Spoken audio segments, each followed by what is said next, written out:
those of you that don't know me, my name is Megan Lenz, and I am the Assistant Director in the Office of Field Experiences, and I am also working on my master's degree in the Department of Teaching and Learning in General Curricular Studies.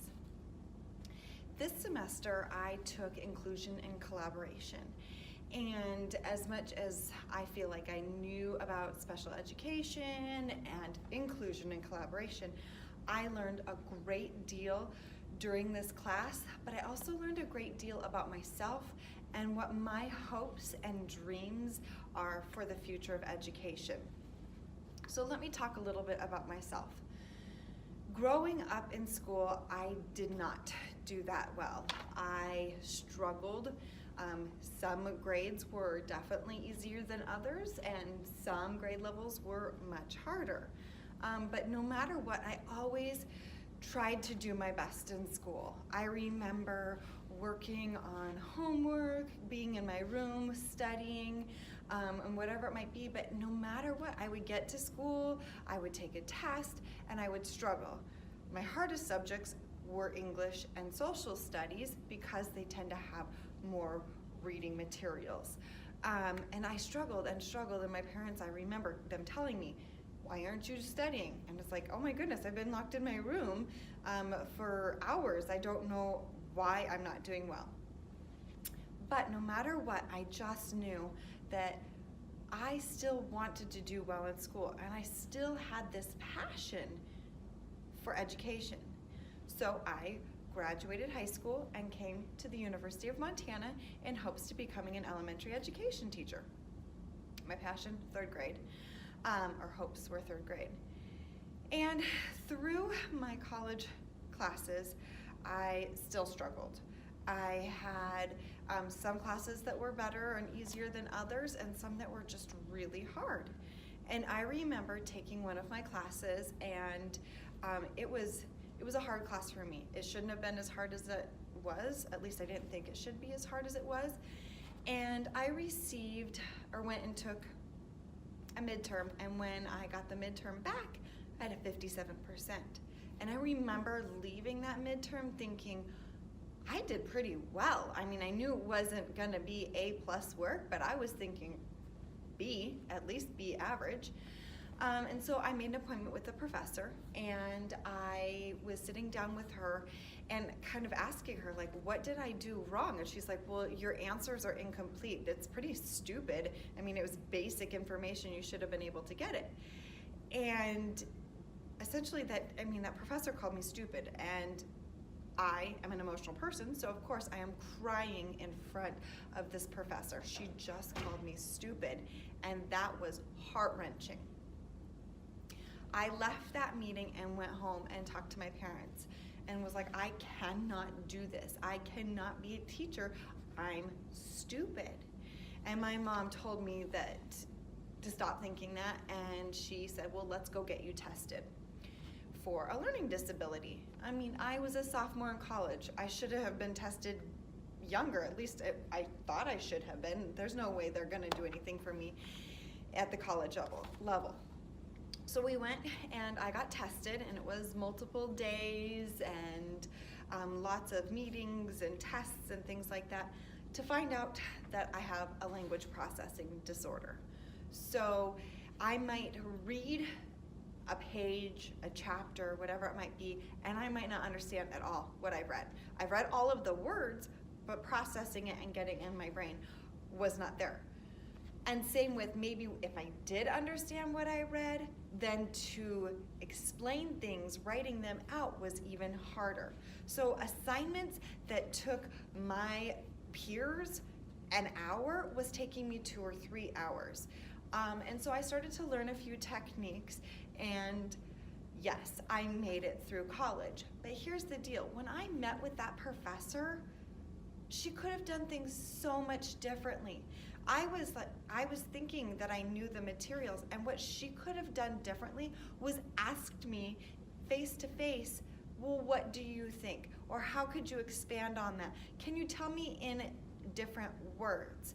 I feel like she just limited it to, I had this much space to write and that's all that I had to do, and didn't give me any opportunity to explain that I understood or that I knew the materials. So as I began my teaching career, I started to think about ways that I could interact and connect with my kindergartners. I was a struggling student, and I wanted to make sure that I was able to reach the struggling students in my classroom. And so at the time, the big word was differentiated instruction. And I would make sure that I was doing all different kinds of things to help my students learn. Now, I taught in the ghetto of South Phoenix, and so my students did not know English, or most of them didn't know English. So not only was I teaching kindergarten, so I'm having to teach the basics of reading and writing and arithmetic, but I was also having to teach the English language. And as a struggler myself in school, I thought, well, what are ways that I can connect with these students?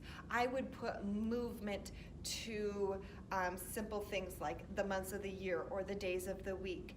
I would have my kids up and moving to help the kids who might be kinesthetic learners. I would let my kids, I guess you could say, wander around the classroom, because sometimes sitting as a kindergartner is really hard.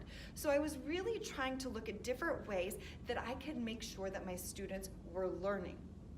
And if something wasn't working, try something else.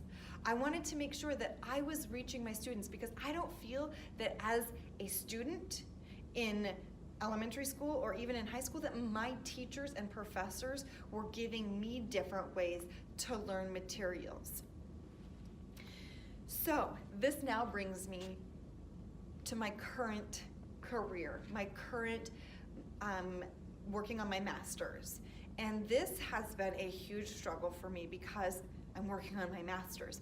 This is much harder work than I've ever done before in my life. And I struggle. Assignments that I think, I'm sure that my colleagues can get through a chapter in a book that we're reading in an hour. It might take me 3 hours. Again, I still struggle. And I come home and I talk to my husband and I'm like, I'm stupid, I can't do this. I'm never gonna get my master's. I can't do this. So what I have tried to do is talk to my professors at the beginning of the semester and let them know, I have a language processing disorder, and sometimes assignments are really hard. Now granted, I turn in my work on time, but I just want them to know that I do struggle, and I hope that they have an open door policy where I can talk to them. And last semester, my professor was amazing. Everybody in the class had to do a research paper. They had to find something and research on it, and then turn in that research paper for the assignment. And research papers are hard for me. I can research, I can get all of that information, I can do APA formatting and citing, but writing and getting my thoughts, what I know and have learned, out on a paper is really hard. When I'm able to speak things, I feel like I have a better understanding, and I can talk through things. And if I'm struggling or I don't understand a concept, I'm gonna go back, I'm gonna research it more, and then if I'm able to speak it out, I feel like I understand and internalize it even more. So I talked to my professor and I said, would it be okay if instead of doing a research paper, I do a presentation? And he let me do that. And as you can see, it really hit hard, right in my heart, because he understood that I struggled with writing and that my strength is speaking. Granted, I'm crying right now because this is an emotional part. It's empowering that my professor let me play to my strengths. And I was able to explain what I had researched to my peers, and that felt amazing. So the reason why I'm standing in front of you today is to explain that what my professor had done last semester and what I've learned this semester is the importance of universal design for learning.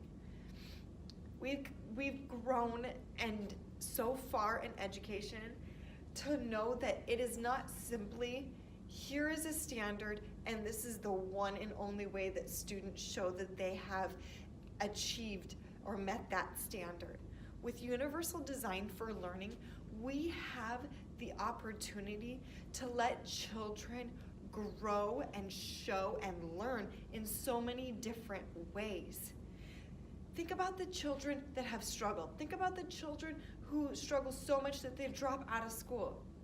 If their teachers had given them the opportunity to learn in a different way that maybe spoke to them or expressed their understanding in a different way to show that they really knew the material, do you think they would have dropped out? Do you think you would have as many behavior problems?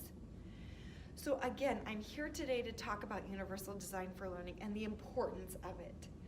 We need to teach our teachers about universal design for learning. Maybe they know about it and maybe they're scared to use it. Yes, it's a lot of work.